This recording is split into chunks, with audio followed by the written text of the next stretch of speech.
Your life lies, but the sound has changed. As long as I exist, you'll never stop the same again. Ignore the pain, oh, don't concede. The thing I enjoy is blaming in your misery. I am like a sound, I'm a movement, I'm a figure in the night. As time goes on, I will not be giving up. I will not have a change of mind. About the planting of the seed. Yeah, the planting of the seed. Yeah, the planting of the seed. Your claws are out. Your teeth they gleam. The facade is gone, but I know what lies beneath. Your underbelly is exposed. I look when you are, leave you in your dying throes. I am like a home, I'm a hard mind, I'm a bastion of greed.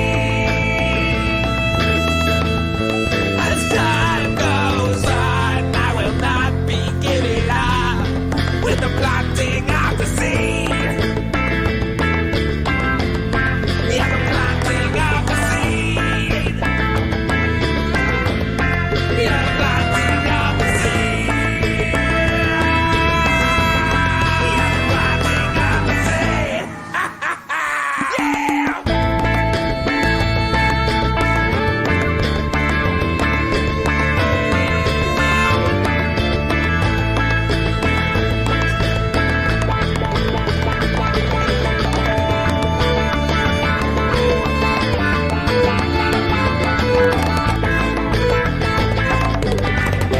I am like a shadow, I'm a golem, and I treat you with disdain.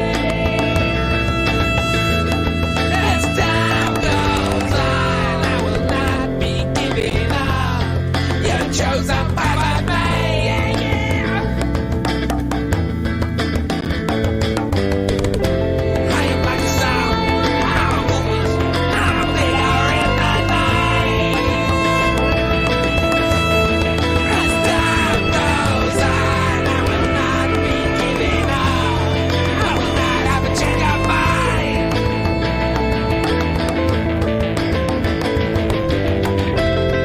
like a home, I'm a hard man, I'm a bastion of greed. As time goes on, I will not be giving up with the planting of the seed. Ladies and gentlemen, hello and welcome. Yeah, that was me singing there. I hope I'm not too loud on the microphone, not too hot on the mic. This is only my second live stream I've done on multiple platforms like this, so I'm just like I'm trying to work out what's going on. So give me a bit of time, won't you? Because I haven't got a clue what's happening. I've been busy. We've all been busy, haven't we? Hello everybody. There's people so weird. 2 spaces, 2 live streams, invites at the same time. Potato to potato. Watch JV. Ooh, 4 p.m. Eastern Standard Time. Is that what this is now? I think it is. Hi, I'm going to take these off. So I hope that I'm going out to everybody, and I hope everybody can hear me. If you say a big hello in the chat, then that'll help me know what's actually going on. I see a couple of people talking in there. I see some thumbs up. That's a good sign, isn't it? Welcome to Alive with me, Johnny Vedmore. The song you were just listening to there, I haven't released yet. That's actually a pre-master version, so it's not been fully mastered yet. It's called Planting of the Seed. And it was recorded with my old band Bomb Alaska back in the day, and I still got a few tracks to put out, so like to stick out a bit of music. Of course, everybody knows. Hello everybody is turning up. I'm so glad to see everybody here. I'm so glad to, it's really exciting to be on multiple platforms, and it's been an exciting week, obviously. Hello you all. Right, let me just go for a couple of names. Hello Ellen. I love you. You're always here for me. Nevermore. Ah, you too. If only you know. Oh my God. I mean, come on. You guys keep coming back, and I'm really happy. Thank you for being like my core man. B, hello B Cunningham. How's it going? And Chromite, Honeysuckle Creek. Yeah, you come back all the time as well. You're awesome. It's working great so far. Daniel, hello Daniel again. And Hoshin, hello to you. And oh Malu, I'm so glad you could join me. I'm really glad you could join me. We spoke on the spaces yesterday, on one of the spaces that me and Champagne Joshi were doing on X, and those have been awesome. Oh my God, I've been really enjoying it. Though I think we'll start off there, ladies and gentlemen, if we can. Let's start off with what's been going on. So today, of course, there was no Epstein file drops, no big ones. So they didn't do the Epstein file drop live on X. Instead, what we're going to probably do something tomorrow, where we come back and just review this file drop. Now, what I can tell of the file drops is that the file drops are going to be bit by bit. So there's going to be in, say, 3 weeks' time or a month time or whenever, there's going to be a load more file drops. There could be some just suddenly come up next week. Now, I don't know if these guys, Mario and Nick and the other guys, if they're going to actually still want to do this sort of thing, if this has worked out for them. I would say the first stream was pretty good. It got 6 million like tuning in, so that's not so bad. But these guys do work on bigger numbers, don't they? I'm sure they weren't just this is one of the most amazing like platforms. The Spaces is one of the most amazing platforms so far I've seen for communicating. So you can't fault them there. I like to see in advance, especially if it means communicating, especially when we've been censored for so long. So let's start off. What does anybody want to speak about? Well, I want to speak about the Mossad. I really do. Go Johnny, go. I'm always going. I'm gonna try and keep checking across too. Keep trying to see. I have to say that there's multiple platforms, trying to work out which ones got what comes up in the speech here and stuff, and what to respond. That is quite get some used to. So the Mossad. Shall we talk about the Mossad? Because there's been lots about it. I mean, before I entered onto these panels, I already became like a bit of a pariah on the Epstein world, because I kept explaining, listen, it's not only the Mossad, also the CIA were there, and also MI6 were there, and also all these other state intelligence agencies were there. Wherever an intelligence man who was linked up like that goes, there's a load of state intelligence agencies from all around the world who want a little bit of that pie. And we know that he had really strong links to the CIA, and I know that if I follow it down, it seems that the CIA were really intricately involved in his operation, and so with the Mossad, 100%. Of course, they welcome. They're brothers. They're open arms. They love each other. So the CIA as CIA and Mossad brothers, and Epstein is the arms that wraps around them both, isn't he? He's a guy who one of the many guys. Same come up with Ghislaine Maxwell. Loads of people say, oh, Ghislaine Maxwell, she's obviously Mossad. She's obviously MI6, MI5, Mossad. She's obviously probably worked a little bit of this intelligence, a little bit of that. Obviously CIA in there too, because she's hanging around with all of these guys. All of these guys are in the same pond. So I keep saying this over and over again. But there is two things. Number one is there's Mossad absolutists, as I call them, who believe everything is Mossad, only Mossad, everything comes down to Mossad, and Mossad is in control of everyone. Whether or not anybody else has got any control doesn't matter. If they're attached to Mossad, it must be Mossad who's controlling them, and that is extreme. That's the extreme end of the view. That is the end of the spectrum here, where everything's Mossad, and this is where nothing is Mossad, and the reality, everybody lives in this area here, and there's barely anybody in this area. It's very interesting. Five Eyes, yeah. Gotta hop off and show your live stream. Oh, that's nice. Thank you for sharing. All of them in the same pot, says Honeysuckle. Yeah, true. 6 of one and half a dozen of the other. True. Now, let me tell you something that's really interesting. My experience, especially with Mossad Unit 8200 over the past week. I entered onto the big stage. You enter onto the big stage, they start paying attention to you. Before, Nicole Youngkerman and people were going to court and they were hiding my content by having it pulled down by tackling YouTube in 5 countries in particular in Western Europe. And they had microtaskers on occasions. I don't know if they were of late, who were going through a lot of my Youngkerman pieces and having them pulled down. And then we're also going through other pieces of people who they were in, that overlapped, and having them pulled down.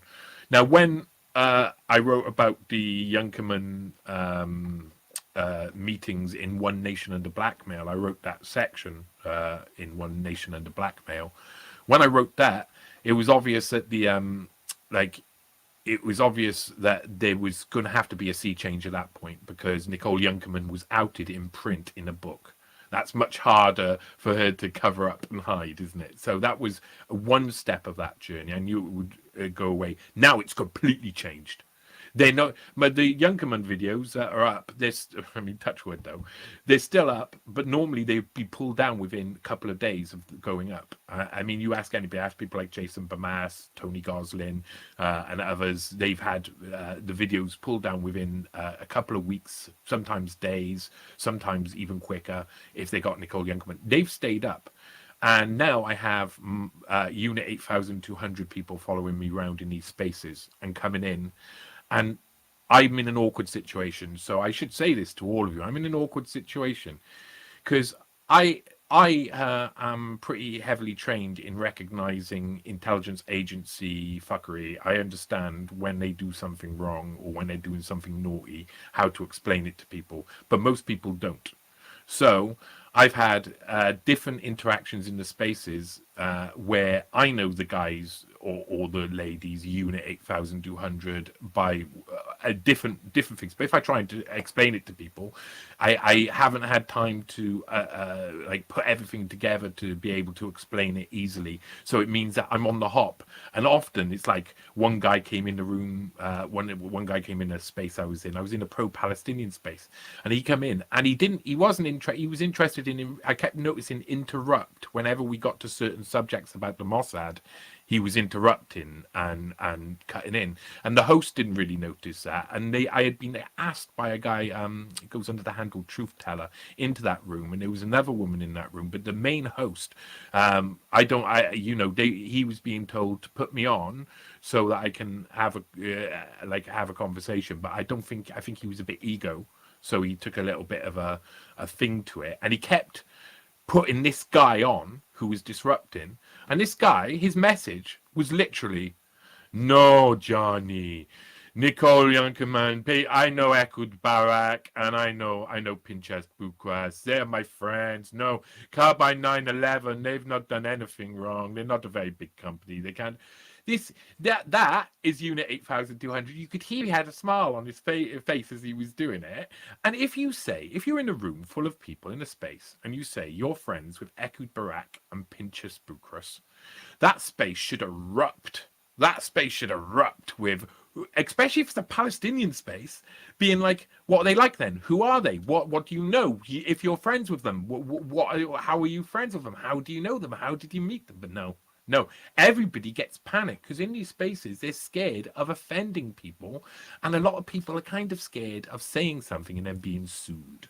And that's one of the biggest things. But if you're saying something that's true, you can't be sued. And if you're saying something they don't want other people to know, they're not going to take you to court unless they set it up right. And some of that's been set up. I had an interesting interaction yesterday. I'll tell you about the next interesting interaction. Really interesting interaction. I'll just have a look at a bit more of the comments. It looks like there might be a cry laughing. I hope that's something good. You are my fave in Mario Spaces. Decrad, thank you. Caught me off guard. I never find a new person I respect. They've been censoring me for ages, and there's a reason they've been censoring me, because I can explain things, and they don't want people who can explain things in there. Check audio lapse between lips and sound. I'm not sure what I can do about the lapse. I think it might be just because I'm running too many programs. Let me I don't understand why that's not going right. Right, give me a second. Let me just close down. Bop bop bop. Bop bop bop. Yeah, and it's that there. I actually had a fair few things open on other windows. Hopefully that should help out now. We'll see how it goes. Thank you for telling me, though. It is annoying, that is. There is a delay here. Sometimes Rumble or YouTube on TV doesn't have the delay. Yeah, it's not that bad. It's probably going to get better. So, Unit 8200. So a famous person came into the space yesterday. Me and Champagne Joshi have been doing our own space after an after party after the big Epstein room. We'd never hosted space. Neither of us had ever hosted a space. So like the room was ending abruptly, and we were like, well, shouldn't we just make our own? Quick, let's do it. And I couldn't do it. I was just like, I honestly, I went cockeyed trying to do it. And Joshi managed to get it up. And we had a couple of days where we had an amazing group of people coming in to speak to us. I mean, really beautiful human beings, people who I was really excited about speaking to, people who were really kind. I mean, so impressive. Really, really, really special people who, a lot of them are just lost. They don't know which direction to go. They don't know who to believe. They don't know what's going on, and they just want some advice. And they just want community. They just want to feel like they're not mad anymore. You know, they're watching the news all the time. All of their friends say what the news says, and they feel mad after a while. So a lot of people who feel, you know, completely mad. And it's been really enjoyable talking to these people. And then a famous person came in, a famous person, a woman who was on X Factor. I'm going to talk about it out loud because I think it's only fair. She came on. Her name was Katie Weissel. And she came on, and I looked at her profile when she came up to speak because I have a quick check. You know, I like to have a check. Now, the first thing that came out on her profile was the Unit 8200 Owl, Cyber Owl. Companies like Cyber Reason, who I've reported on Unlimited Hangout when we did Dark Trace and Cyber Reason on there. They use these like cyber owls, and it's like a little theme around Mossad Unit 8200. They keep using this cyber owl. So when I saw she had a company called Owl, OHWL, and it was for victims. It was for victims of sex trafficking and things like that, you know, victims of abuse, victims of, you know, that was like, okay, first of all, I'm so with the victims of abuse, but the cyber owl confuses me. And I when she came up and started talking, I just, because I already like was looking for it, because I had seen that, I saw a load of deception. What I saw as deception. This is subjective. The way she was speaking said to me that she was pretending to feel like she was nervous when she was actually not nervous at all. That she was really confident in speaking, and she's confident in speaking in loads of different surroundings. So I found it very interesting. So I listened to her story about, she said she was in the music industry. She won X Factor and stuff, taken in by Simon Cowell. She had these things that happened to her, abuse that happened to her. She didn't quite give details about anything. She just kind of said stuff. She said stuff. And I was really interested by that because I was like, okay, I've noted certain manners of deception in the voice, like, you know, in the way she speaks, in her pattern. I've seen the cyber owl. That's freaked me out a bit. I've had a look through different people she's connected with, and they're nearly all Zionists. And she herself is Jewish. And I thought, where's this going to go? Because I don't trust what she's saying. The next step, it went there. Nearly straight away. I asked her 3 questions. I asked her 3 questions on purpose, because if you ask one question to someone who you think's being deceptive, they'll focus their answer on the one question. If you ask one question, then let them think about that, then ask another 2 questions, then it's harder for them to deceive because they've got things going around in their brain. You break up their brain, their thought pattern. Now that sounds like basic, but all of these things add up eventually. So I asked her about whether it's systematic, that sort of thing within the music industry. I think we all think abuse is systematic within the music industry, big time music industry, and has been in the past for sure, especially when it comes down to girls. Of course, loads of girls have suffered in abuse in the music industry. We know that, and boys, we know, we've heard all the rumors and all the stories. So you know, I know that abuse exists. So I believe her there. You know, I believe she's making an accusation. She's taking Simon Cowell to court, and she's making an accusation, and she's put down that she's now in legal training. Now that's another thing that people do when they don't want people to question them. Because if you question someone regular, you're not so scared. If you question someone who's got legal training, you might get sued, so you won't question them. And that's kind of like another trick that I see quite a lot. So I was like, okay, there's loads of issues here. And then there was multiple more issues. And basically, I didn't believe her. And I said to her, I asked about systematic abuse, but then I said, can you tell me if you've ever met Scooter Braun and if you've ever met Tim Westwood? And she was like, oh my god, the second person you just, oh my god, that's sent goosebumps through me, shivers or whatever she said. She was pretty serious about it, and I was like, okay, that's interesting.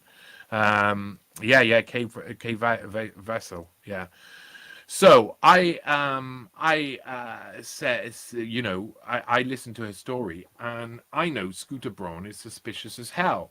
He appears to be linked with intelligence, and I really didn't like the Manchester bombing stuff where he was involved, because the Manchester bombing, Ariana Grande was playing, Scooter Braun was in the building. It was all very suspicious, and it was a whole thing where there was a little pop, and then they said there was an explosion, and then Scooter Braun got on the microphone and said a few things, and Scooter Braun's got one hell of a reputation, and he's quite high up in the music industry, and if you wanted to seed things in and do operations, he would be a brilliant guy. So I asked her, do you think, and I've heard rumors of this, do you think he has any intelligence links?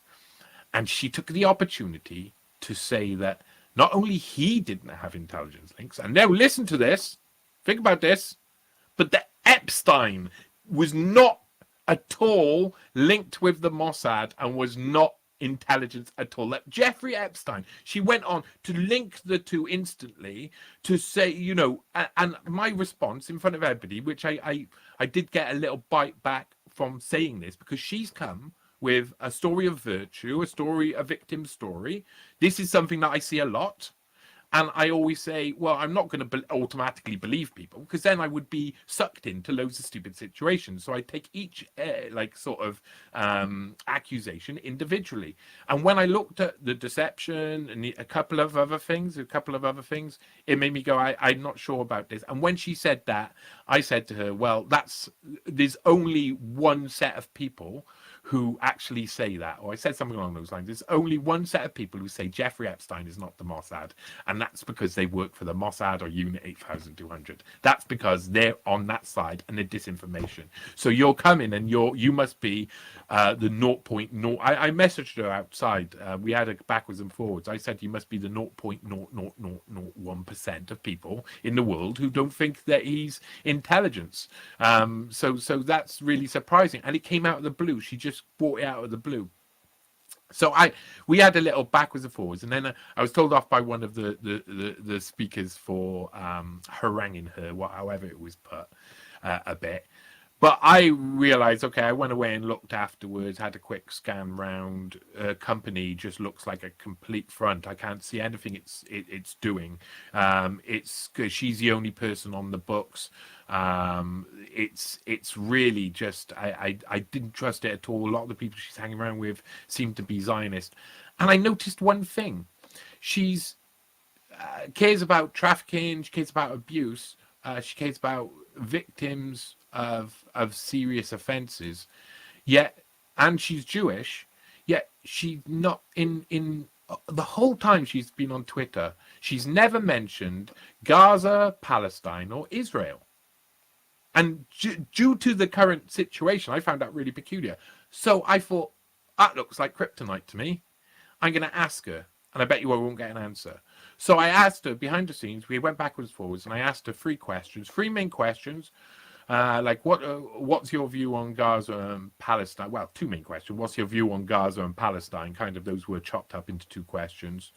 And what about your company? And she came back and she told me about her company, and she refused. She didn't say anything. She's not going to mention Israel and Palestine. She has to stay away from it.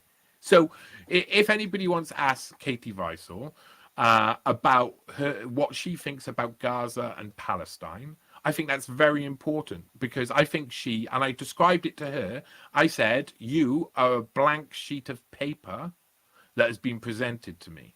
And that's extremely suspicious, considering the Unit 8200 cyber owl, your claim that Jeffrey Epstein isn't the Mossad, and all of the rest of the thing, or isn't related to intelligence and all the rest of the things.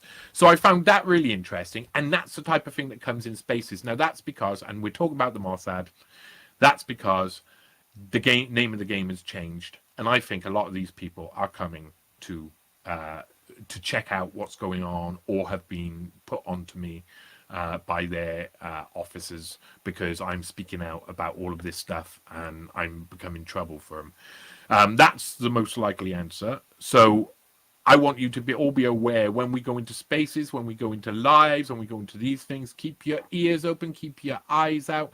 Don't trust everybody's story straight away. I'm not saying don't trust it. Maybe I'm completely wrong and she is completely right. And there is no doubt at all that, you know, her accusations against Simon Cowell are very serious, but they have to be proven. And the deception part of it is something we've been dealing with all week, which is what we're going to get onto now. I'm going to go back to comments, look for a couple of comments, but that's what we're going to get on to now. We're going to talk about not only, first of all, we can talk about the victims that have come up in these drops, in these Epstein drops, and the credibility.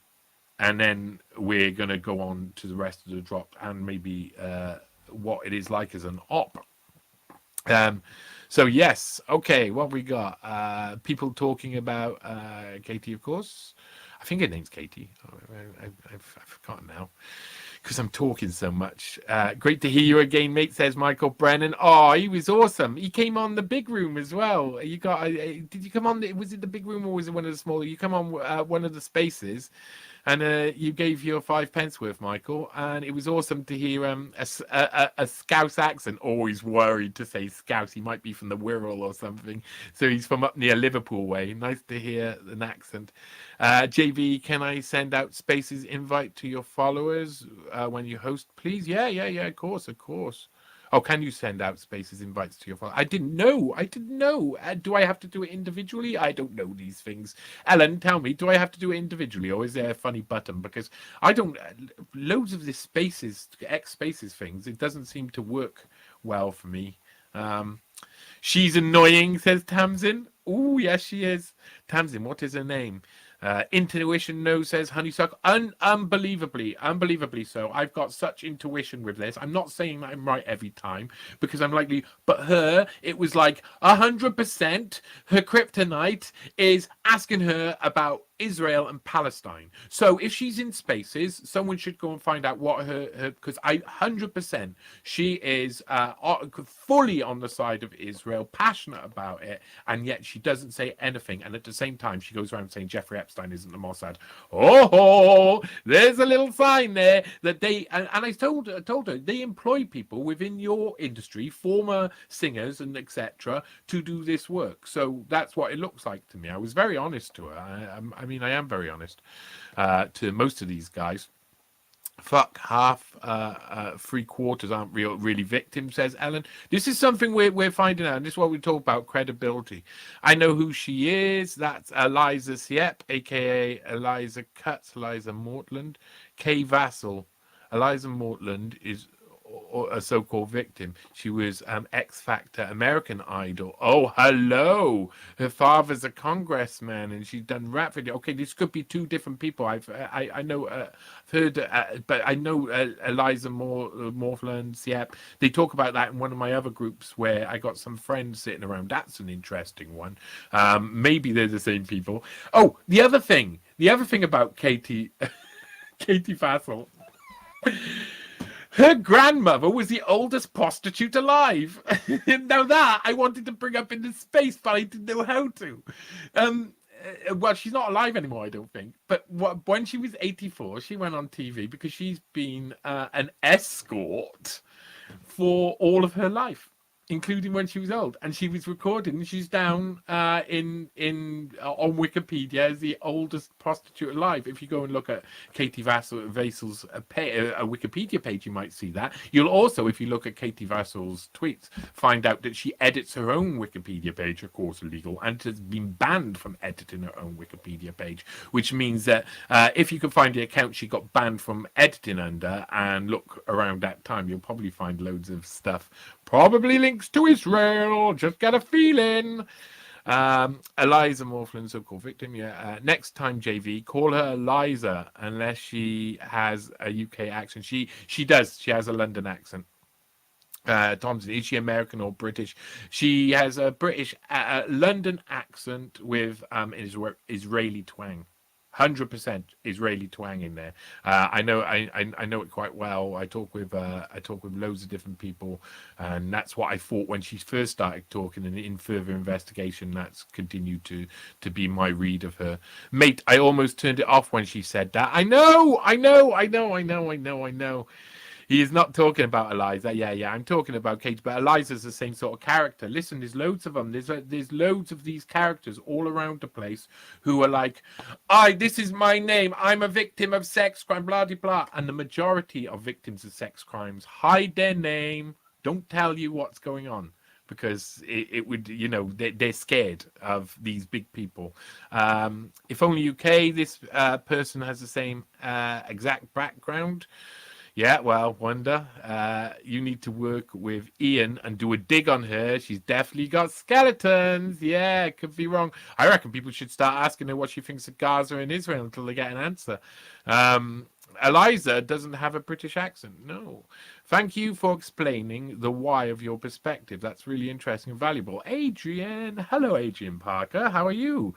Thank you. They are always using a bit of truth to feed the lie, yeah. But also hiding behind a wall of virtue. If you see a wall of virtue up, my first thing when I see a wall of virtue is to be suspicious that the opposite exists. The opposite is true. If you have a wall of virtue up, I know people who have really been affected by crime. They don't put a wall of virtue up. It's a wall of shame. It's a wall of self-hate and shame. I know, I've been there. I for the people who know me, know that I got groomed for like 2 years of my life when I was a kid. And when you want to talk about that, I feel it now. It's a wall of shame and all of the rest of it that comes up. Not a wall of virtue. You don't protect yourself with that virtue unless it doesn't. What you do, you don't feed off that. You don't use it. You don't manipulate that. You feel really bad that it has to be there in the first place, and you apologize to other people all of the time when you try and explain it. Always a bit of truth to feed the lie.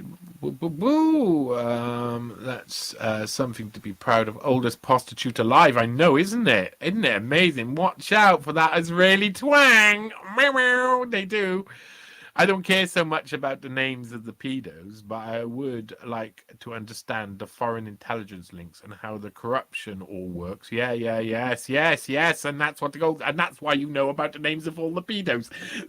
That's why you know, because otherwise you'd know all of the intelligence links. They don't want you having intelligence links. Midwest Mom too. Hello, Midwest Mom too. Thanks for sharing your childhood history. Although it breaks my heart, for you. It helps other victims. I know. Have you seen James O'Keefe tweet teasing FBI whistleblower in progress regarding Epstein evidence? No, I haven't. I would be very interested. But James O'Keefe, he seems like a bit of an op, doesn't he? Just a little bit of an op. I've seen his type come around these parts before. Yeah, my childhood story is pretty sad. I talked about it on Tessa Lena. Tessa Lena is my public counsellor, it seems. On the second one I went on with Tessa Lena, we talked about my childhood, and it was horrible. He was a prolific paedophile. He was a horrible man. I hate, again, there you go. I'm doing the thing.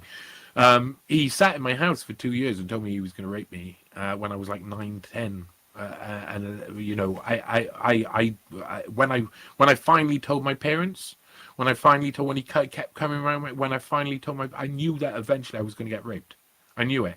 I knew eventually they were going to leave me with him. So I just had to tell my mum because I was scared all of the time. And then it turned out they had molested a 3.5-year-old boy. And that just like that being told that information as a child, that while I hadn't said anything for that time, that wrecked part of my life. That put me on the road to being a drug addict. That put me on the road to severe anxiety. That put me on the road to being a pharmaceutical drug addict, being stuck on things like fluoxetine, clomipramine, mirtazapine, lots of other of the widely, like top dose, wildly heavy drugs, and probably took away about, I'd say, a good like 15 years of my life. Was like almost ripped apart. Everything else has been affected, but properly ripped apart by that one man, Paul Avanci. And he was obviously prolific. I'm even scared to look at, you know, I look into all of these guys. I look into pedophiles. I look into spies. I look into all of these things. But when it comes to looking into that's something I can't bear to look back. So it's shame, not virtue. So anyway, sorry to bring down the party. No, and I have to say, me and my younger version of myself, my 9-10-year-old version of myself, I've had long conversations about that now. Long conversations. So, God, victims. So let's talk about victims. Everybody who knows my work knows that there's been certain people within the Epstein case who have, well, first of all, they were my allies. First of all, they were my friends. First of all, they come along and start being like, oh, you're wonderful, the work you're doing. And I was like, mind blown. I mean, Maria Farmer come along and started saying stuff to me, and I was just like, oh, you're amazing. You're amazing. You survived all of this, and look, you're out speaking about it. And, you know, and that touched a bit of me. That touched the 9-10-year-old in me, you know, that touched that boy who couldn't speak up for other people. So that was like really, that was something that blinded me. And she came back, and Maria Farmer asked me to investigate Kirby Summers and see if I could find anything. Asked me through Whitney to do that. And I went off and went, all right then, because, you know, at the time, most of the time Whitney was like heavily researching. We were in Cardiff. Whitney was heavily researching the book.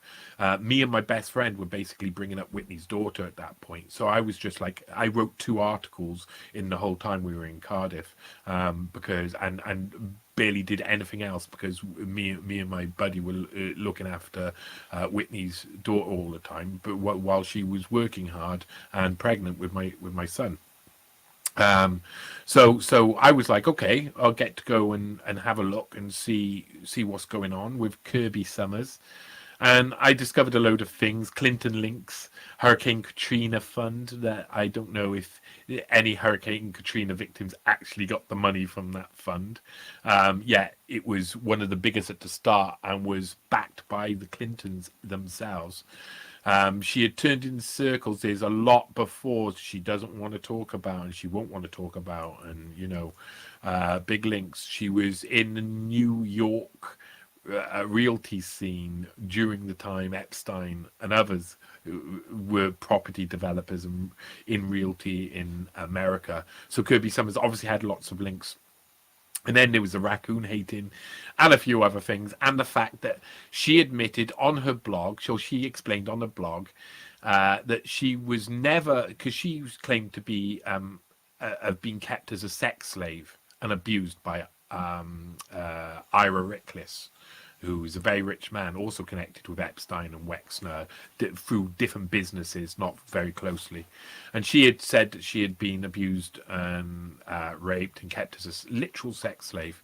And then I discovered a blog where she admitted that from years ago, where she admitted she was actually his mistress, and he would buy her clothes and kept her, and she had loads of money and went on holidays all the time. And she explained literally the life of a mistress, describing it as the life of basically a mistress. Basically, you read it and it's just insane. So that was that made me go, okay, you know, Maria Farmer said you should go look on there. I went and looked over there and I found something. So that's very interesting. Maria Farmer must be right. And that kind of like propped it up. And it was only when Maria Farmer tried to put another person in touch with me so that I would report their story. And then it was actually for Whitney. Asked if could go on the Unlimited Hangout podcast, and Whitney asked me to verify him. And that she never asked me to verify anybody, Whitney, never for her podcast. I wasn't involved. She always kept that to herself. So I went and I did it. And George Tonks, as this guy's called, don't bother giving him any fuel. He's got 7, 8 different identities. He's got loads of convictions, been in jail for years, got out, I don't know, a fair few years ago, like probably about 4 years ago, 5 years ago, maybe less. And convicted for loads of fraud schemes, for one which was basically a sex compromise operation. And he wasn't who he said he was. And so I went to Whitney, said, oh, look, he's just this guy. He's Ian William Stone and this other guy. He'd even tried to claim that he was he had become the adopted son of John DuPont. He's just wild. He claimed he had been on this soap opera in the 1980s, a famous like detective show. I can't remember what it's called, Mrs. Blue or Detective Blue or something like that. I can't remember what it was called, but I went back and looked at the time at it, and he wasn't. Even the kid, there's no kid on it who even fits his description. It's just like he was a compulsive liar. And that's what led me onto the Stanley Pot. For those who know, that's Maria Farmer putting this fraudster and demanding that he go on the podcast even after it verified that he's a fraudster, caused us extreme issues, caused me real issues. She turned on me, blocked me, started to saying I was the most nastiest person in the world because of I wouldn't find she doesn't talk to George Tonks now because they both hate each other, and she calls him a liar and a fraud just like anybody else. And then sometimes she's working with him again. And the people who have pushed this guy onto me is not only Maria Farmer, there's also people on the other side. It doesn't make any sense. Lady Victoria Hervey has tried to push. Nick Bryant, the author of Franklin Scandal, has tried to push George Tonks on me. Madness. These guys ruin their reputations, whatever they've got left of them, by pushing fraudsters upon people, and it seems like a big operation. So that obviously led me to question victims. My experience with Maria Farmer got worse and worse. She went on a campaign of hate against me. Now she's, everybody ignores her. And it's a really serious thing because it's the downfall of the Epstein case. She was the bellwether of the Epstein case to an extent for me, because she not only exposed herself, led me to investigate in Stanley Pottinger, because Stanley Pottinger and her were in a relationship and were registered in the what was it called? Federal Antitrust Enforcement LLC, which was a private company, not federal at all. And she was actually registered in the business, and she had her own website, mariafarmer.com, when she's supposedly in hiding, and she has her own Facebook, and she had her own Twitter. She was tweeting out, and she was going and displaying her art to the exact people she's in hiding to in 2006 in the Take Home a Nude with Eileen Guggenheim there. Vicky Ward, who wrote the article, is one of the judges on the panel of this. They're all friends. They're all friends. Yet she was in hiding from them. And so that thing broke the paradigm apart. And then recently, two things happened, both to do with two of the other named victims. So Sarah Ransom got in contact via a proxy. Well, my proxy got in contact with her, Andrew. He's a lovely boy. Lovely, lovely man. One of the nicest people I know in the world. A friend, dear friend now, and I will love him forever. And he thought it would be good if she spoke to me because he could see that she was scared about something, and I'm willing to help her in what she needs. If she was innocent, if any of these victims are innocent and they want to have a conversation with me and they want help from me, then they come to me and say, "This is my story," and I either believe them or not. And then if I believe them, which is most likely if they're telling the truth, I'll believe them because I'll be looking for all the subtle signs, and they'll all show themselves because that's how people are. And then I will say, yeah, no problem. I'll do whatever I can. You're a victim, and I can help you. But when people, a lot of people don't want to get in contact. They don't want to have that first because they know what's going to happen. I even sent behind the scenes, and I know she watched it. She was the only one who watched it. I sent Sarah Ransom a video, a private video on YouTube. And I said, this is just between me and you. It was only her, like I say, it was only one person who watched it. And I basically laid out what I thought for an hour and said, I wanted to speak to her and I can be a help. And she didn't get back to me. And I was like, all right, well, that doesn't mean anything. But then when the dumps come out this week, it made a lot more sense. The other thing that happened was Virginia Giuffre, basically showed her allegiance to Maria Farmer publicly in tweets that were kind of, she knew we were all tagged into all of this group that hangs around with me and is I have a little group of people, it's a very small group of people who have all been befriended by Maria Farmer and had Maria Farmer turn on them and try and destroy their lives, say the nastiest things about them and try and smear them online. It's a recurring theme. So when Virginia sided publicly with Maria about stuff and made it public she was with Maria, even though it's already been outed about Maria, probably, all of the different lies she's told, it said to me that something coming up in this drop was going to change the game, was going to change everything. And that's what we're here with now. It changed the game. I think this drop itself was an eye-opener for a lot of people. I'm going to go back just before I continue with this. It's an eye-opener for a lot of people. A lot of people did not expect at all. Sorry, my computer's being funny. Did not expect at all, like how much the credibility of the named victims would end up being questioned, and they were questioned a lot. Right, I'm just clicking around here. Sorry about the clicking here. I'm just trying to see if... Okay, so on various platforms, of course, you could... let me mute that a bit. You can always super chat and support me. You can like and subscribe. You can share it around the place. I need all the help. I need funding. I need people to help fund this enterprise. I'm working really hard, and so I do need your guys' help. So any support would be really good in any way. Newspace.com or johnnyvedmore.com. You'll find Buy Me a Coffee or Patreon. Those are the easiest ways to support me. Or you could just there's also other donation devices on there. But any way you can support me, if it's super chat or whatever, I love you forever. God. Soon, if you're a Patreon or a subscriber on any of the platforms, you'll get on to the credits of the next Searching for Stanley, to the next season of Searching for Stanley.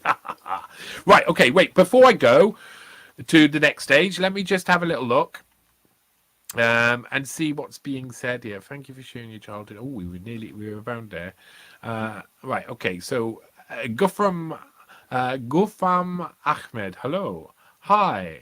ISI and Mossad gave some methods corrupt people, honey trap, blackmail, and etc. ISI, I suppose you're talking about Pakistani police there, Pakistani intelligence. Even though you live on, reliving any trauma, a traumatic experience brings back the feelings of the moment. People do break free from that, though it takes much work and post-traumatic growth. Yeah, it'll well you up. Rachel, hello. Hi, Johnny. Thanks for sharing and all your hard work. Keep up the good fight. Oh, we talked a couple of times yesterday. I really enjoyed talking to Rachel, and she's got a really good, vibe. She's really, really focused. Oh, oh my God. Oh, someone's very nice. Um, oh, Daniel, mate, thank you. I really mean it. You will make me cry. You will make me cry. Like I say, I'll put you down on the next credits for searching for Stanley, because people who are funding me, they are helping me create, and I work constantly, and a big donation like that is really appreciated, fella. Thank you, Daniel. Thank you very much. I mean it. Um, okay, right. Sorry, I'd be a bit welly up, well up a bit. Um, Okay. Most stay in stress mode. Yeah, most people who have experienced that sort of thing do stay in stress mode. Susie Thomas, dear God, Johnny, I empathize. All my love, Susie. I know, I know, I know, I know. I'm gonna say my age out loud. Oh, I'm 43. I'm gonna be 44 in a few months. I've been through loads, and my scars and my pain, that when I talk to you now, if I didn't like keep up, it's every now and again you got to lift up a wall of emotion, because I'd cry my little eyes out right now if I think about it too much. So I've got kind of like, you've got to make like barriers in your mind so that you can speak about this sort of stuff publicly, and it takes a long time to be able to do all of that sort of stuff. And even now it's hard to speak about this sort of stuff, but still I have spoken to so many people who realize that I've had the same sort of experience, and then they tell me their story in full. And honestly, I've not got through this on my own. I got through this by hearing other people's stories and taking courage from other people's stories. So this is part of a cycle. This is why people talk to each other as well. You never learn just from your own life. You learn from the terror, horror, the hardship, and the love and happiness and all the good things from other people's lives too. Um, there's a big exclamation mark from Mercurius. Hello, Mercurius. Hiya. Um, and Maria Farmer, says Alan. Whoa. Right, Maria Farmer, who said at the start, when she appeared on the Unlimited Hangout, well, podcast, it was Whitney. Whitney did a interview with her that went really famous, and she said loads of things. Some of the things she said was, all Jews she knew were paedophiles. And things like that, really base level anti-Semitism, not actual constructive comments about Judaism and the issues that Judaism creates when it like put into another culture. No constructive criticism. It was just Jews are bad. And now she's converting to Judaism and she's reading the Torah. Yes, I'm a little sus about all of that. Oh, hello. There's some good questions coming up here. Honeysuckle Creek. If you haven't got a book in the work, you got the stories. Yeah, I got loads. I got 3 books that I want to write, and no time to write them at the moment, because at the moment I'm trying to look for some sort of work so I can actually afford to live. That's the process that I'm going through at the moment. If I had the time, listen, if I could go and write. There would be some really good like books coming out, and I got a load of articles lined up the wazoo. It's just I keep getting sidetracked too. Who exactly is Wexner? Wexner is an extremely complicated character. He basically he helped run his dad's shop. That's how he started off. His dad had a clothes store, and his dad was an awful manager, and he come along and said, this is such a terrible story as well. He was like to his dad, you're terrible, you don't know how to run things. And his dad wouldn't change things because his attitude was so bad. So Les Wexner went off and created a competing store to his father's and ran his father's business into the ground. And then he created, all of the limited brand and all of the rest of the famous things, including basically he was one of the ones to first really look at marketing more revealing clothes to very young girls between the ages of from childhood up till about 12.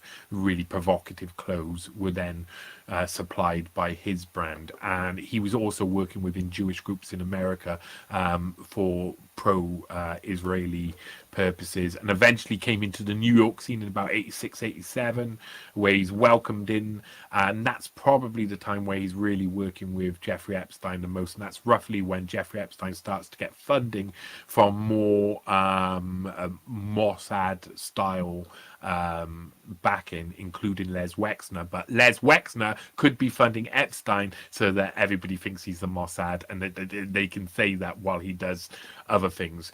I would say that Epstein was good at making his own money too. So really, the funding that Wexner gave Epstein was probably about 80% of his entire wealth, which is massive. But it didn't matter to people like Epstein and Soros. That sort of wealth doesn't matter, and especially not if it's all made from intelligence and it's all just going to keep going round in a circle. And that's exactly what was happened. That's exactly what happened. And so eventually he basically became the main funder of Epstein. Just so you know, Maria is running a shadow space with O'Keefe during those. Running a shadow space. Yeah. What? You're saying Maria Farmer's running a shadow space? With O'Keefe, is that true? Are you really? Oh, Mario. Oh, I'm sorry. I got the. I need glasses. I thought you meant Maria Farmer. I was like, no, she'd never go into one of the spaces. I don't think she ever, because I might pop in there and she'd have to run out, or anybody else who's ready to work, and they would say, yeah, but can you tell us about this or this and this and this? And she goes on people's podcasts, and then straight away she tells them to delete loads of different things that she said. So that's happened with everybody. It's quite crazy. Maria was vicious. Yes, she was. I could listen to JV stories all day. Oh, Mama Bear. Well, I have been on Spaces. You're lovely. I try and keep things interesting. I don't tell you about all the boring stuff. That's for sure. There's lots of it. Yep. She talked too much. Yes. Going to Rumble. Okay. Hurt people. I was invited to Rosslyn Chapel. Ooh, that's interesting. Mercurius. And I took through all Masonic documents only days before the Twin Towers fell. I was unable to take this opportunity after giving my work in good faith to a wonderful conference in Orkney. I left UK on the 9/11, saw the first tower fall in my auntie's lounge room. And the Rosslyn Chapel, isn't that the one in the end of what was it called? The Da Vinci Code? Is it the Da Vinci Code? Yeah, which is the famous one that's on the Rose Line, or however you call it. You are everywhere now, Johnny. Well, maybe Paulie. Hello, Paulie. Nice to see you around. Nice to see you again. Back again. Yeah. Getting around there. Getting around now. Hey, Johnny. Better late than never. Go for it, mate. Dragos, thank you for arriving. All I have is a whole lot of love. Well, Mercurius, you have stories as well. So if you ever want to tell me, DM me. You're on Twitter right now saying this. So DM me if you want to go on, tell me a story or two. Rad Mario is a well-paid shill. Probably he's a Zio. No harm to use the space, but be aware. I agree, Malu. I am aware of how the big fish act and who they are. And very interesting. Did you hear the sentence that come up? I was there for all of the Epstein drops, yeah, and I haven't seen Ryan Dawson come in at all. And Ryan Dawson hates like Whitney, and so obviously probably automatically hates me, and has always been like, it's all Israel all the time, it's all Israel. And when on the space, I think it was Rick said to me, Nick, was it Nick? Yeah, Nick said to me, oh, listen, we talked to Ryan Dawson yesterday, and he was talking to us about the Mossad. What do you know about that? And I thought, what's Ryan Dawson talking to these guys behind the scenes? That's interesting. Didn't expect that. And it threw me off guard. I didn't actually answer the question because I thought He wasn't on last night, so when were they talking to him? Oh, that's interesting. It's interesting. He must have felt like he had to say, it's all the Mossad, because that's probably what he had to do. A lot of his mates actually tried to have a go at once. One of his guys and a couple others have had a go at me in the past because I say that it's the CIA and the Mossad. Anything else he wanted to be Epstein was like multiple agencies. They don't like that. They get very angry. Yeah, super, Daniel. Thank you. Kind of you to do so, but we very much appreciate the sacrifice you're making. I love you. Thank you. I will keep making it. I will keep doing. When I say making sacrifice, this is my work now. This is what I'm doing now. You are brave, courageous, and strong, Johnny Honeysuckle. Thank you. Healing wounds. I mean, really deep. Never able to clear, but we put them in the heart-shaped box. We do. Hey Johnny, good to catch you live. I'm just catching up on 1.5 speed. I've done that. I accidentally listened to Dan Carling on 1.5 speed. What's that? That horrible histories or whatever. I don't know what is a podcast. I listened to it by accident 1.5 times, and I thought he was the quickest speaking person around. For ages, for an hour I listened to it on 1.5. I was just going, wow, this guy can speak at high speed. So dumb. Right, I hear that. I know. Thank you for your efforts getting this. Hey, Mama Bear, thank you, lovely. I bought both volumes of Whitney's books, but I've enjoyed listening to you so much on Spaces that I haven't been able to dig into those books yet. You have a great way of explaining things. Thank you. It's complicated between me and Whitney because she's my ex. So we are having disputes outside because we share a son, and she's not being very nice about things at the moment. But I helped research those books, and some lines of those books I read, and some paragraphs I wrote myself, though that's not noted. Just special, critical input. But Whitney, I want her supported. If you want to support Whitney, I don't want to get her down. We've got our own issues. She said loads of horrible things. I was angry in return. Now I'm coming to a point where I'm like, I want my son to be happy and safe. That's all that concerns me. I want my son to be happy and safe. Relationships come and relationships go. People get on or people don't. I want my son to be safe. Thank you for the... thank you there, Mama Bear. Gulfam Ahmed, what are your thoughts on Jordan Peterson? Oh, you don't ask me that. Do you believe his support for Israel is influenced by his narrative, academic background in Bible interpretation, or do you think there's another reason behind it? I'm going to skip through a couple and I'll come back to that. I will. Tell me if I don't. Mario is covering the border security stuff with O'Keefe. Yeah, not a surprise. When you said O'Keefe, Ken popped in mind. He spoke about Gaza a few weeks ago. Same O'Keefe. Robert Edward Grant, Crack. Da Vinci Code, all about pyramids and life secrets. Yeah. Mercurius, the wounds are big, the tears are rivers, and the laughter is furious indeed. And then his next, indeed, not as deep a researcher as he presumes, or maybe as a competitor. You're a good man, Johnny. I suppose you talk about Ryan Dawson there, but he's just a bit like, everybody's stealing my work, everybody's doing this, it's all mine. And that's Ryan Dawson for me. It just gets like, I like working with people. You're a good man, Johnny. I love you, Honeysuckle. Much love to your son. Yeah, man. Much love to Rowan. He's a good boy. JP is getting paid by Zionist groups. Okay, ha. So we want to talk about Jordan Peterson, do we? Seeing as you think, if anybody here loves Jordan Peterson, leave now. Let's see. One person just left. Have we got another one to leave? Oh, 2 have just arrived. That's a good sign. 3, 4 just arrived. Everybody wants to know about Jordan Peterson.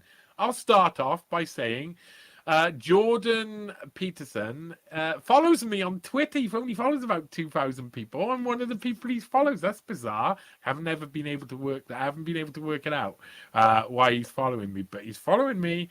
I watched every one of his Bible lectures 3 times.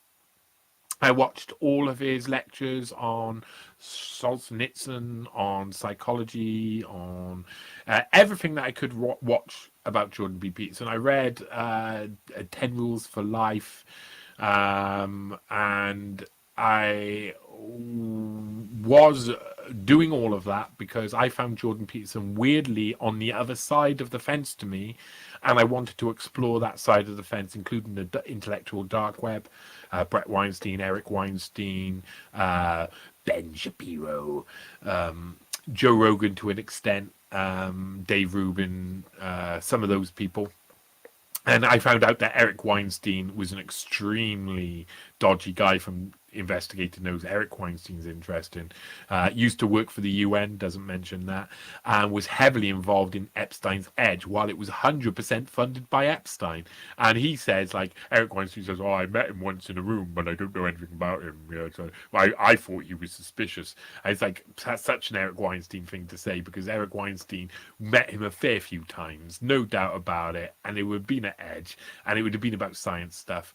And then he, you know, that group has lots of weak links. Jordan Peterson himself, I think he knows psychology really well, that he knows how to create an argument that you can't, that, you know, like David Blaine uses 2 or 3 magic tricks to blow your mind.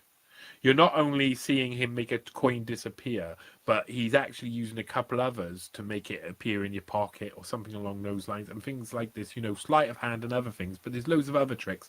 These big magicians do tricks so you can't see what's wrong, the error, the magic, what they call magic, the tricking, the fallacy. So Jordan Peterson is like a magician with fallacy. That's what I find.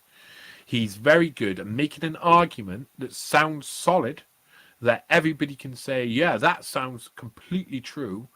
But if you really, really pull it apart, you realize there's 2 slight fallacies leaning against each other.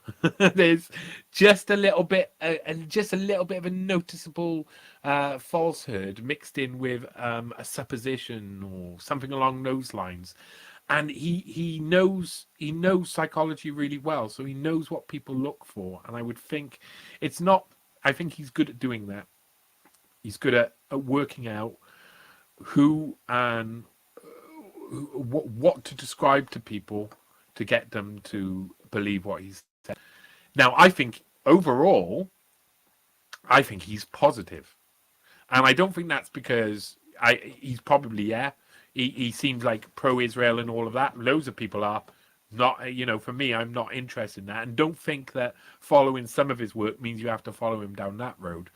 But his psychology lectures, his Bible lectures, and other things allow you to see how Jordan Peterson thinks about things.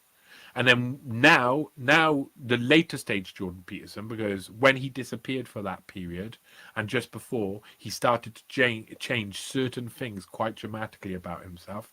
I mean, it was bad times for him, but he started to change and become seemed much angrier and much more likely to go with the establishment line, like with the vaccines or with Israel, etc. That's a very interesting thing, that there was a change. Before that change, Jordan Peterson did a load of good work that you should watch. After that, you should pick and choose, but you should take it knowing that there was a change, that at one point he was explaining to people how to better their life, and later on he was doing a lot more judging and using fallacies mixed in. So that's what I say about Jordan Peterson. JP. Oh, yes, JP. JP. Ha ha ha ha ha. There's a laugh in the chat. I love the fact that I'm getting these messages from both X and from YouTube, and I hope it's still going out on all of the other platforms. Did you listen to him till he gave the go against ahead for genocide? Then it became obvious. I think you missed out an I did listen to him until he gave the go, gave Netanyahu the go ahead for genocide. Then he became obvious. Another virtue, high horse, hypocrite, no doubt at all.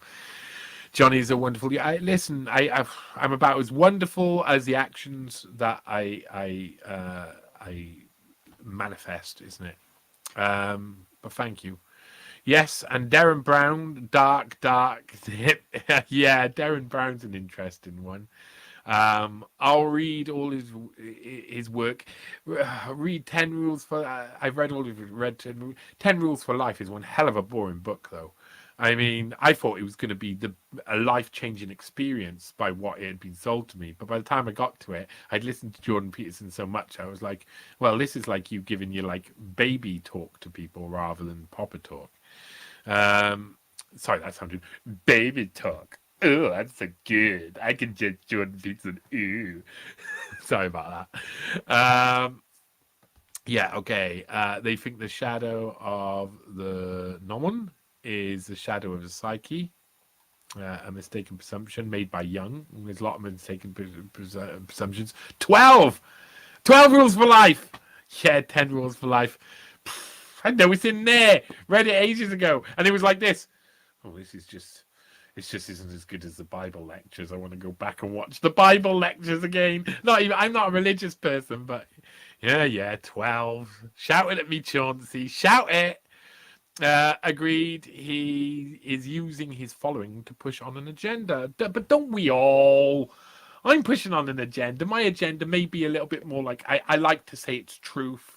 I like to say that because that's what I think I'm trying to do. What I'm trying to do is discover the evidence, the facts, put it out there, and see what it looks like next to things that aren't fact, and just like a made up or supposed. And but it's still my agenda is truth, is a truther agenda that's uncompromising and causes trouble all over the place for people, and could sometimes cause more trouble than it's worth. You know, they're not only negative actions can end up with negative consequences. You know, I end up in a load of actions where it's like that was the right thing to do, but it just caused mayhem. You know, that's how my last relationship ended. I said I decided this is the right thing to say, and all mayhem broke loose. It happened a couple of times. Agreed, he's using his following to push agenda. Any thoughts? Says Zamatoshi. We've talked a couple of times now on the spaces, and I get a feeling, Zamatoshi, and I could be wrong, by the sound of your accent, you sound like you're from the East Midlands. That's where I think you're from when I hear you, but we've had a good conversations. Any thoughts on all of the Sint Bellingcat crowd? Yeah. It's hard. The Bellingcat crowd we'll have to do an investigation about that sort of stuff. There's something currently that comes up in my mind, a certain award that Bellingcat criticized, and I've been looking at it recently and being like, yeah, I can see why they criticized it, but it all seems like intelligence. So why would intelligence be criticizing intelligence, and what does this all mean? And Bellingcat works like that. They're intricate intelligence operation that carefully manipulates and uses intelligence to push their agenda. That means other intelligence assets, other people do stuff, and then they'll say something about them. That makes everybody not look like intelligence. I know that sounds strange, but that's how it is. Also, Bellingcat, sometimes they've aimed at good people, but that's because they need to create a name for themselves. It's like I was saying on about cover and stuff. Sorry, my cats. Yeah. Okay, come sit up here. It's like I say about cover. It's like I was saying about to Tira, that lawyer on the Mario Spaces, who was very angry with me about stuff. David Bowie created cover for himself. David Bowie, not David Bowie. Don't get that wrong. David Bowie, the lawyer for the Epstein victims' lawyer, he created issues for himself. He created cover for himself. Sorry, by doing good things for the first 10 years of his career, and then he does all the intelligence stuff afterwards. That's how it goes, running cover. Agreed. Any thoughts on the Bellingcat? We can talk about that more, though, Zama. We could talk about that more. That's for sure. Oh, Jay Frat in the house, the conservative hippie. Oh, duh. I commented reply on Twitter. You aren't the technological you aren't the technologically challenged chap. That's true. That's true. Look, I've done it. I've done it. Look, you're commenting on Twitter, and I'm reading it, and I'm like, oh, well, I'm reading them from all platforms. I'm a new man. I understand things now. Um, Mercurius, Pulp Fiction. Mm-hmm. Uh-huh. Well, all of this is Pulp Fiction. It's so crazy what we're going through. Thoth is the source. Check with Thoth teachings for the truth of biblical origins. Yes, honeysuckle. Very interested about that. But I watched a few videos about it recently, and it made my mind go melt inwards. And I promise to watch more about Thoth. Carter Glass is here. Truth is an agenda that works. I like it. Yes, indeed. Bellingcat. Smoke U026 mirrors. I don't know what that means, but you said smoke. That'll get me banned from YouTube. Zamatoshi, great mate. Glad you shared the digging them. Yeah, I'd love to share in your own dig for anything. If anybody ever wants to send me information, my DM's open on Twitter. You can go newspace.com or johnnyvedmore.com. You can leave a comment, you can say, and I will respond to you, and we'll have a conversation. I'm always interested in a direction where people go, I don't know about this, and this looks like this. If you've worked it out, maybe no one else has worked it out. If you look out there and no one else has worked it out, and you want someone to work it out, come to me. Maybe I'll go, oh my God. Maybe I'll say, well, there's this, and then there's this, and there's this, and there's this. So it's not that interesting for me. But there's been plenty of times where I've gone, oh my God, and my brain explodes.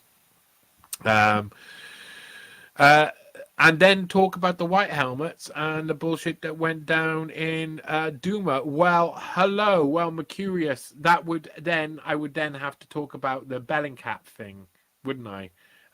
Because there's some links. What I was saying, I found out something, and then they criticized something, and there was a load of stuff about white helmets and all stuff like that.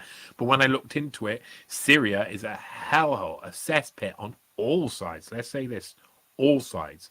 Every side of armed forces, media, every different area of response to the Syrian war was co-opted in some way in weird ways as well.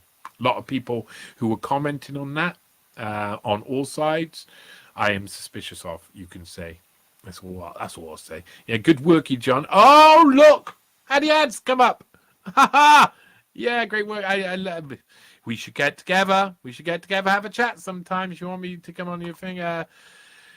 Terrible is a grifter. So is Mario Nawfal. I think it's Nawfal. It's Fal rather than Hull, but maybe you missed the letter there. Listen, I don't know these guys from Adam. They asked me to turn up. I was like, all right. They've all been very nice to me.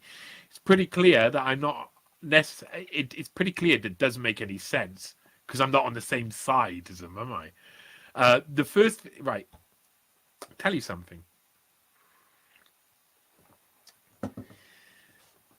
I got told to go in the room by a friend who realized the opportunity. She's a good friend, and I know her backstory. And I went into that space, and I sent them my work, and they put me straight up, and they let me say whatever I wanted. And there was one account in there that I've already tagged as an Elon Musk sock puppet. He's actually Elon Musk. And so I put very early on, while this person was in the room, I mentioned Nicole Junkerman and SpaceX to test out the ground that she's brought into SpaceX. And they kept me on and didn't say anything. So I was like suspicious. So that account left soon after that. So maybe it was a sidestep out the door. But yeah, I know that to be an Elon Musk sock account. There's a couple of them. If you keep your eyes out, especially in spaces, keep your ears out, he speaks. Zamatoshi also telling their silence on Gaza, considering they were also prolific on Syria. Yeah. Thumbs up. Tara drives me nuts. Oh, Mama Bear. She was there for a reason. The interloking camp stuff yesterday was hilarious because she had to, Oh, she has to try and find a way to. We all just like the group of independent media people who were in that room completely batted down what she said every single time. That's why it felt. If you want to know what the whole thing felt like, if I said there was an essence, it was an essence that the sea change. There's a sea change in how they're deciding to deal with people like me. They know they can't keep doing this. They're going to make a martyr, messiah, or something out of somebody. Probably not me, of course, but somebody else is probably going to end up being known as the most important journalist in the world because of how censored they are, and that keeps happening, keeps popping up. So I think they've decided as much noise as possible, as much info as possible, put out everything and see where it lays. And I described it within the shows as and later after parties as kind of like a feeling like they're creating some sort of part of a great reset, in it, like reset of information and where we all stand on that information. And okay, we're coming up to the end here. If you got any questions, I'm not sure if I talked about. I would like to run down quickly on a couple of things. Blaze it, bro. Yes, I do every day. Yes, true, but calling a sarin attack and not PPE is yes. Many sock accounts. Yes, many sock accounts. It was gross listening to people defending their favorite clown. Yes. Listened very carefully. Dr. Shiva, systems scientist as president. Oh, God, that's a big one. I should be doing a podcast with Dr. Shiva soon. He's we've been trying to set something up for ages.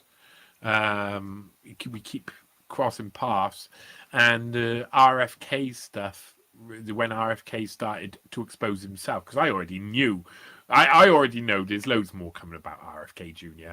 If you're taking money from RFK Jr., don't take money from RFK Jr. If you think I had someone come to me recently and say, we want you on board this new project, and they told me about what the project was, and the only person who was willing to fund them would be RFK Jr. And it all seems like the same thing. One funder funds them all, one fund to bind them, if you know what I mean. Little bit of the all-seeing eye there.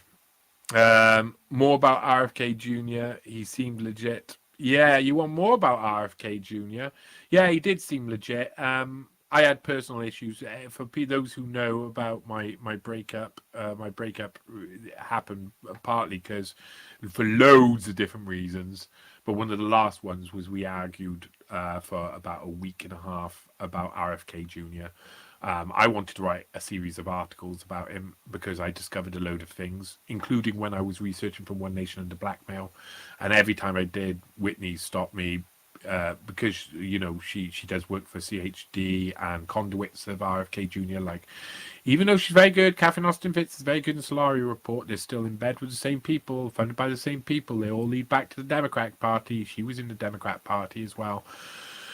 And so these people were really complicated for me because I both found that I was in awe of RFK Jr. because of his father and his uncle, and yet I didn't know RFK Jr., so I went back in history and looked into him and discovered he was around Epstein's house a lot. He caught the flights a couple of times, and it seems like it was during the times where he was having lots of affairs, and his wife was really depressed. And there's a lot of really sadness in that story. So I've gone back in time and I've started to research. And can I say that at the moment, I think it's going in exactly the direction that I thought it was going in. I haven't tried that. I've just done the same thing I normally do, which is I go back to the start. I take away all my emotion. I just go through the details. I put them in chronological order. And at the moment, I'm at his recruitment by authorities. That's where I think I am. At the moment, I'm at his early years where he's first getting recruited by an agency. And that's where I am. I think if you're young and your dad and uncle have both been killed by American agencies, you'll start thinking that maybe you want to work with them rather than not. Heard his argument for Israel and lost me there. Yeah, RFK Jr. was raised in the inner circus. Yeah, they killed the people around him. The bed is huge. Plays both sides. Yes. So, right, gang. We're approaching an hour and a half here. And so I wind it up a little tiny bit. Prototype, CIA, MI6, Mossad, equally implicated, or one is more involved in the Epstein web. This is what the argument is. So if you look at it from the outside, you have to realize that they already knew what the outside looked like when they were creating the operation. So they have to give themselves a cover, and then another cover, and then another cover, and it's Russian dolls all the way down, yeah? Not to say Russia's involved in this, but it's Russian dolls all the way down. Turtles all the way down, mate. You reveal one, you find another. You reveal one, you find another. And you go on like that.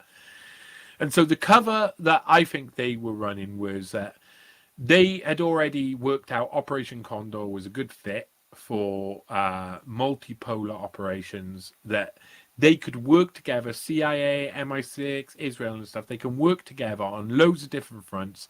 But in America, it's got to look like it was Israel. If you do any intelligence operations in America, you've got to hand it off to your Israeli partners, because you're not allowed to do domestic surveillance or domestic operations on your own soil without special permission. So to avoid that, they just go to their Israeli partners and they do that. And then the Israelis, in return, get lots of different things from the American dominance and hegemony. So when people say, is it more one or the other?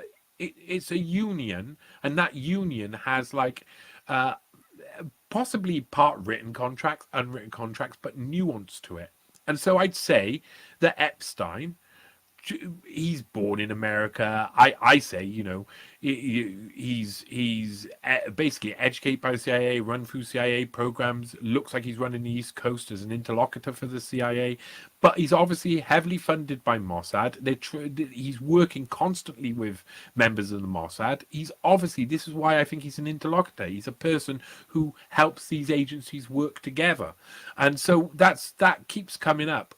And I can't tell you the percentage. I can tell you he was, 80-90% funded by Les Wexner and the Mossad, and the rest of his money on top would be money he's made from using that money.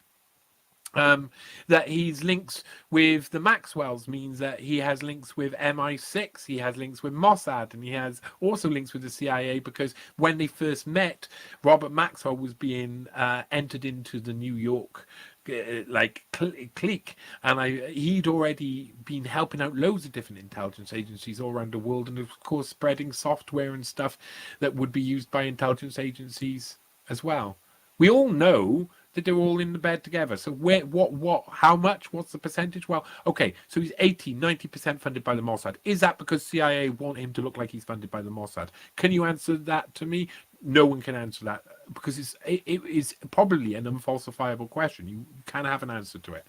So we'll never know. We won't know if it's like, if he was 50% CIA, 50% Mossad, and then how we'd work that out. Well, he's done this and he's done this and this, but you can be sure he's working on American soil. He's intelligence operation. You have to be allowed by the CIA, you have to be allowed to run, if you're a foreign agent, to run that level of operation on American soil, flying around mainly American cities and trafficking throughout America. You have to have confidence that the American agencies are on your side, and that means that the Americans, in my opinion, are more 60% involved, because they're allowing him to do the operation. Without them, the operation would not run. So I think that the part of the reason why he's been linked more to the Mossad isn't only for the lack of accountability, to say there won't be Senate hearings or congressional hearings or anything like that, or court cases. That really helps if you say he's the Mossad.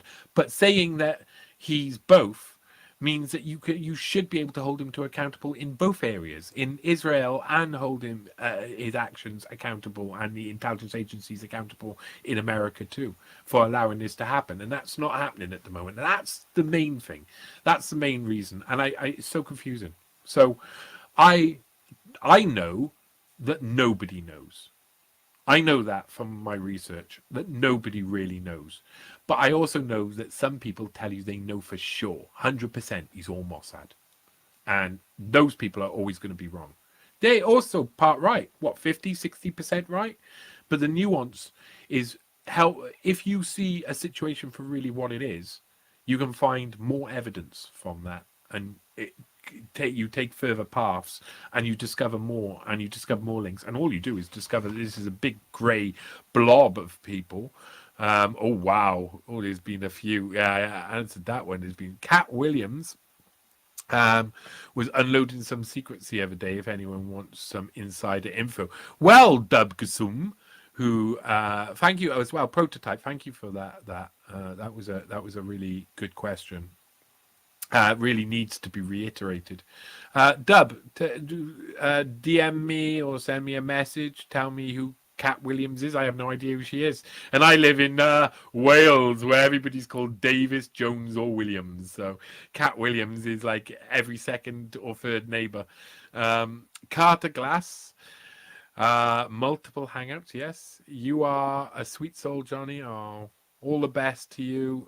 Take no blood money from anyone. Agreed. But that means I don't got no money. Well, actually, Daniel's giving me money and Mama Bear, so thank you, gang. My intuition is actually, I try at one point recently, I was like so scared. I went and tried to sign on, and apparently they told me it's illegal for me to sign on to employment benefits. Not because of my like employment status or anything. They just, I don't even know why, but apparently it's illegal for them to give me benefits. So my intuition says they all work for the same person, compartmentalized up the gazoo. To hide the string puller. Yeah, scapegoating, confusion, chaos, and then it all comes together. The Great Reset. Agreed. Eugenics, slavery, same old story. Which families never wanted to let go of slavery model for power and wealth? Yeah, all of the families keep it going. Stealing pension funds, indeed. Maxwell, he was a dirty boy, stealing the mirror pension funds and then giving it off to Israel. And then Israel, also ripping off Israel, and then ended up dead in the water. No surprise. Does it matter? Says Christine. The simple fact is that they're all connected and complicit. That's what I'm trying to put out. If you allow any of this behavior to happen, then you're complicit, aren't you? And so all the agencies are. Curious what you make of Ghislaine, Borgeson Connection, Terramar, and Congo Metrics. I did some research into Terramar and a tiny little bit of like a scan over Borgeson, but I never got very like into that area because I was always in other areas. So that would be something, Zamatoshi. If you want to come on with me sometime to a space or something, and we can, I can see if I can find some extra people who know about Terramar, Borgeson, and Cargo Metrics, and we can go through that ourselves, and we can come to a conclusion. Maybe I'll write an article at the end. Paulie, if a Dutch politician was corrupted by Epstein, then was forced to sign certain deals, wouldn't that be a crime? Yes. Yes. Yes, it would. But unfortunately, proving those crimes and actually holding them to account, usually they only hold them to account when those people are out of office and almost dead, as we see in both Britain and America happen a lot. Earthier, they're participating in global child trafficking or turning a blind eye. Yeah, yes, they are. They just disguise it over and over, rebrand, rename, same game. Everyone who sold their souls has one job, pretend like they didn't. Oh, yeah, that's a good way to put it. Well done, Dub. Christine sends a bit of 100%. Easily done in AU. They're willing to, let the government, both sides, work together like a Jacob's ladder to the one course. Steal 7 years to fund MOA for MAO course. while in France, only 2 years, Lost Maid, or Rise Up, Fun and Fury. Well, there's a lot of shorthand there, but I tell you what, it made me want to watch that movie, Jacob's Ladder. Do you remember it? Oh, it used to freak me out with the weird guy's face at the end. That was about Vietnam War and drugging. That was very interesting. Prototype makes much sense and explains covering for each other. One fails, threatens to take the others down. Ellen, Addy, yep, Tara Bull, Mario, Khaleesi, Kim.com, Ian Miles, Chong, Super Grift Crew. Kim.com contacted me once, wanted to speak to Whitney. I think they were trying to get her on board. Comedian from USA. He was allowed to traffic through Europe, so French, German intelligence agencies help. Yeah, very famous. Cat Williams is a comedian from the States. Oh, is she the one who knows Epstein? Is she the one who used to work for Jean-Luc Brunel as a model? Is that the Cat Williams? American comedian, yes, okay. Adi Ads, I forgot a few like Suleiman Ahmed. Since he was CFR and Trilateral Commission, I lean towards CIA mostly. Me too. If you only know the fact he's born in America, the fact he works in America, the fact he's allowed to do all of this, the fact that most of the people I've researched who caught his plane have massive links to the CIA, that sticks to me. That's why I lean to being like 60% CIA, 30% Mossad, 10% everybody else. But the Mossad absolutists will go crazy on that. Quite funny. You're a non-citizen. I know. Michelson Stein, it's possible that Epstein may have traded information such as videos involved Israeli politicians with the CIA after his arrest. This potential exchange could explain why CIA permitted him to continue his operation. I don't know. Additionally, he might have been able to run his operation by facilitating the exchange of videotapes between Democrats and Republicans. Well, I mean, if we know Acosta's line was, we can't touch him, he's intelligence. And I don't think he meant Israeli intelligence. They wouldn't have gone through all of that for Israeli intelligence. They would have just said, you're under arrest for spying on the thing, because then they got a reason to. It really did feel more like CIA. But again, I was surprised when I saw Jesse Jackson walking into like Trilateral Commission meeting with Kissinger at Fairmont in San Francisco. Jesse Jackson, wow, he's someone who came up in Searching for Stanley with the Martin Luther King episode, of course, and I did a little bit more research than I've done on him before. Very interesting. Didn't know he was trilateral. Congo, it makes sense. Congo Metrics is Kimberley contract, also an O. It's clearinghouse for contraband. Okay, thanks for that. The tunnels was funny though. Which tunnels? Are you talking about the Habad Lubavitch tunnels that they found? That's that. Don't even get me started on that. That'll have me laughing for ages. Genetic Breeding Act 2023 says LTP. JJ as well. I just didn't say hello. Hello, JJ. Mr. Vodka. Thanks, Johnny. No problem, Mr. Vodka. I wonder who you work for. Well, probably no one. You drink too much vodka. The way it will all fall apart is that it is all an illegal operation. They can't win without exposing themselves and their true intentions, and people will always rise as one in unity. Yeah. Okay. Right. I'm nearly finished here. I'm going to have to finish soon. Got my dog moaning at me on the side here. She's like, you're now over an hour and a half. Don't you need? Oh, no, I need to go and sniff the grass outside and come back in because it's too cold. And again, Mario just grifts and steals others' reports. That's most of the people. Once you get up a certain level, most of the people just do that. He doesn't cover anything he steals. Cat is a dude. Cool. Really? All right. Well, there you go.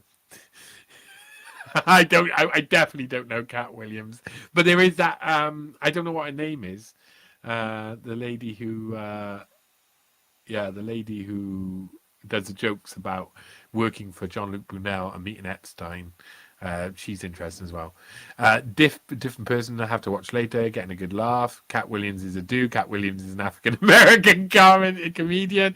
Hillary calls CFR the mothership. Yes, it's their favourite project of Pride and Joy. Damn bad people. Francis Galton, hello. Francis Galton. Did Ed Buck plug Schiff in the bunghole?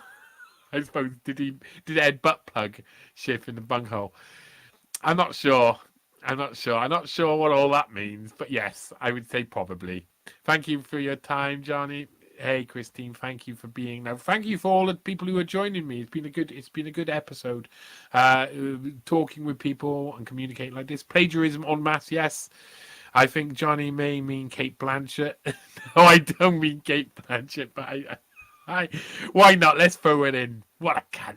Oh, I don't mean it. Do you think anti-Semitism change that prevents people sort of from criticizing Israel contributed to Mossad absolutism? That and Gaza illusion. Yeah, I think there's loads of reasons, but I think some of it comes down to people realizing things like Christianity and stuff. Okay, you can come up here. Oh, sorry, she's gone green with a green screen. Oh, she's slightly green. Yes. Yeah, I think all of that. I think that there's a lot of issues, but I think a lot of it is that Abrahamic religions are really up for the cut when you look back in history and you start realizing what they put people through. There's always room to criticize and claim that people are evil and stuff, and that then all of it comes back to Abrahamic religions, and well, Abraham was a Jew, so etc. I think that's partly what comes back around. When are we hosting another space? Maybe tonight. Maybe we'll go and we'll host another space tonight. I feel like Bella's hair should be in this. Oh, Bella. What's going on? Yeah, I think maybe tonight, me and Champagne Joshi out again, maybe tonight. If not, tomorrow. There should be a final one of these Epstein file Mario rooms tomorrow, which will be about covering what we learned in the files and talking about other stuff. To close out the session, this session, but yeah, me and Joshi are trying to find ways. It's becoming a big counselling group as always, where I think a lot of people feel, and what I hear a lot from these spaces is a lot of mainly women who have been kept out of society, who are not allowed to tell the truth, and are really upset. And they go out and they talk to their friends, and all their friends are stuck in the system. They got their blinkers down. Everybody's watching what's on TV, and so they're completely alone. And they found these spaces for the first time, and we're discovering a lot of people who are saying like, wow, this is the first time I've been able to hear about this, talk about this. And so I think I want to keep being there. I want to keep experiencing that and seeing what comes of it, because I think it's like, I can, of course, explain things quickly at a high level. But I also want to be part of, I suppose it's a bit of a mourning process. We're all in mourning for the lost liberty of the past 5, 6, 7, 75 years, and we start to get a taste of liberty back and a taste of freedom back, and now we're clearly devastated and feel like we've been ripped off, and we realize what's been and what's just happened. Right, okay. I am going to end it there. Will Queen Elizabeth show up on Epstein files? No. Queen Elizabeth and Epstein, they've run off together. They're not dead. They ran off together and they got married. There you go. That's the scoop for you today. And thank you, gang, for joining me on the stream. You can support my work. newspace.com. and johnnyvedmore.com. Buy me a coffee, add on to my Patreon, but most importantly, communicate, interact, be part of it. Come find me on the spaces when I'm on there. Talk, join the lives. Let's all have a conversation. Let's all do a bit of counselling for each other. Ooh, Robbie Dance versus Mary Hacker. Which do you prefer? Well, I'm gonna go with Mary Hacker because Rabbi. Okay. Yeah, the Hacker's all right. I've seen a lot of it from being Welsh, so you see a lot of Hacker going on because of the rugby. They do it every single bloody time. I met Jonah Lomu back in the day. He actually, I was going out with a girl at the time, and he threw her mother over his shoulder and ran off with her. It was very funny. But anyway, yeah. I would say the rabbi dance. Every time I watch one of those circular rabbi dancing, I laugh for hours. Anyway, on the counselling point, knowing more of how the pieces seem to fit together helps dissolve fear. Yeah, thank you. Hey, gang, peace out. Thank you all for joining me. Thank you for being there for me. Thank you for being my friends. Thank you for being my compadres on this journey. And there's more to come. Come find us on the Twitter space if we're there tonight. I'll find out off Joshi a little bit. For the time being, I'm going to take out my dog, and she's going to go around and go, oh my God, I love this. And then go, it's too cold, I want to go back in. So see you soon. Thanks for joining me, gang. Bye. Bye.